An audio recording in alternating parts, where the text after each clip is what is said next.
और एक बात आपको बताऊं बड़ी दिलचस्प, खुदा की कसम, इस्लाम के जो अहकाम है ना, आखिरत में इन पे सवाब मिलेगा वो तो बाद में। खुदा की कसम, मस्जिद के मिंबर पे बैठा हूं, अल्लाह की कसम उठा के कहता हूं कि इस्लाम ने जो हमें मुख्तलिफ शोबों में रहनुमाई की है, अगर हम उसको उस दुनिया में इख्तियार कर लें, आखिरत तो बाद में बनेगी, दुनिया मजेदार बन जाती है।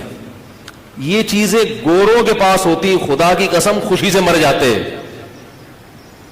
वो लोग इन चीजों से महरूम हैं। इतनी मजेदार जिंदगी बन जाए अगर अल्लाह ने हमें जो हकाम दिए हम उसको फॉलो करना शुरू कर दें।